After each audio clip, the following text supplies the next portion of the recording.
Alright, this poem actually started off as a freestyle when I was in the shower. And I was just, I was throwing words at myself, trying to, see which one to stick. And the one that stuck with me was this word called chalk. And I jumped out the shower, tried to write it down before I forgot it. There was shampoo in my eye, I almost fucked it up. But this is basically what I came up with. Hopefully you guys like it. Check it.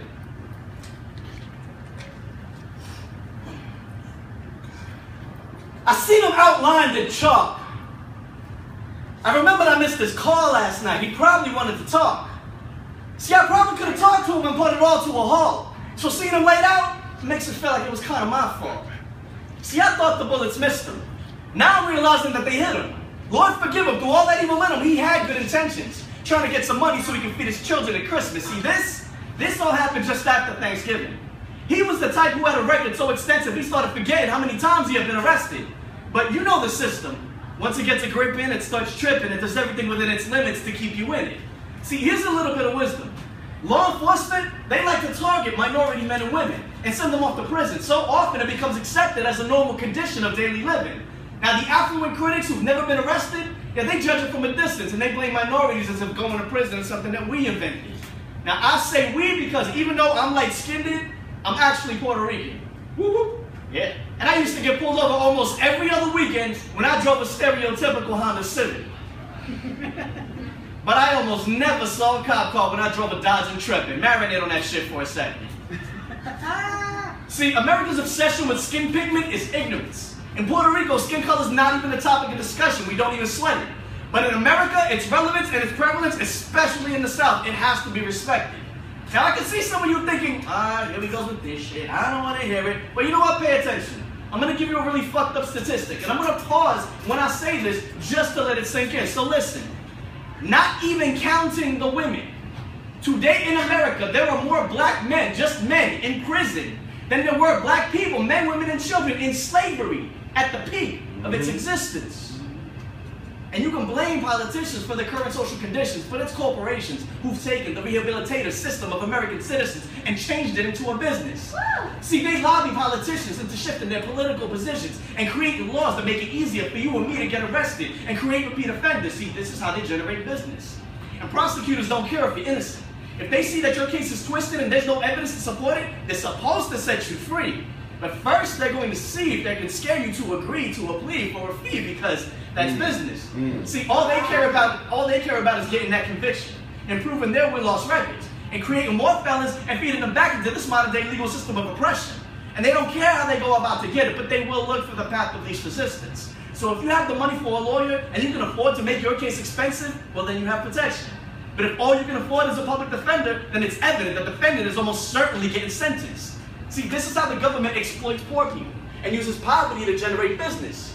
Now, they don't care if prisoners are living in inhumane conditions, because once you cage people like animals, they're liable to start flipping, go ballistic, do things to get their prison sentences extended. See, America is less than 5% of the world population. We're less than 5% of the planet. But we have almost 24% of the world's prisoners. America has more of its own citizens inside its legal system than China. And China's population is well over 1 billion. Think about that for a minute. This legal system.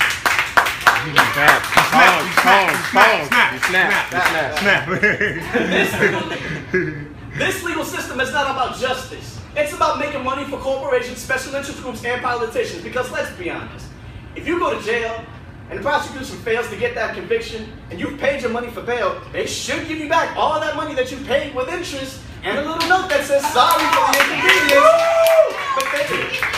But they don't do that shit. Why? Because it's not good business.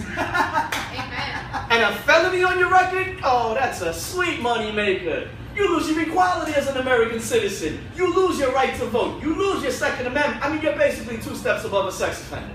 I mean, the only difference is that a felon doesn't have to go door to door telling people what he did or where he's living. But you still get treated like a second-class citizen. I mean, come on. Don't nobody want to hire a felon.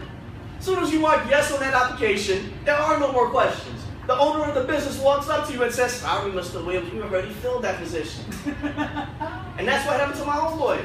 Couldn't get a job, he got desperate. Went back in the hustle and he got reckless. Then he ran into a couple of rich kids who were selling cocaine and he got offended.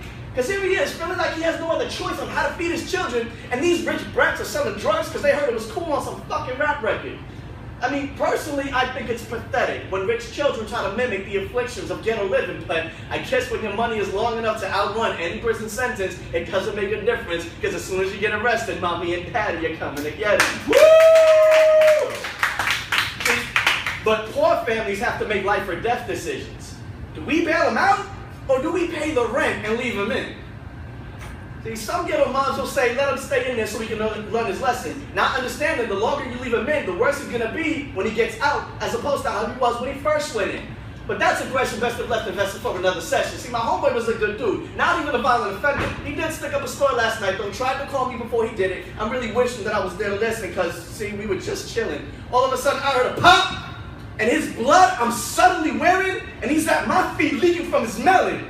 And you can try to paint him as a villain, but really he was just a victim of a system that buried him and never did forgive him. See, I'm hoping I don't go to prison, because I didn't go with him on that mission. I was just there when the cops were there to get him, and they got the guns pointed in my direction, screaming at me for me to drop my weapons. But Mr. Officer, my hands are empty. I'm not holding any... Oh, it don't make no difference. They'll probably pop me in my head and then frame me for possession.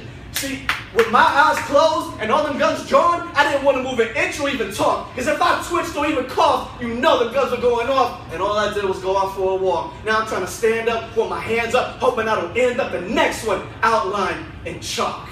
Woo! Oh, man. What I say? What I say? Yo, man.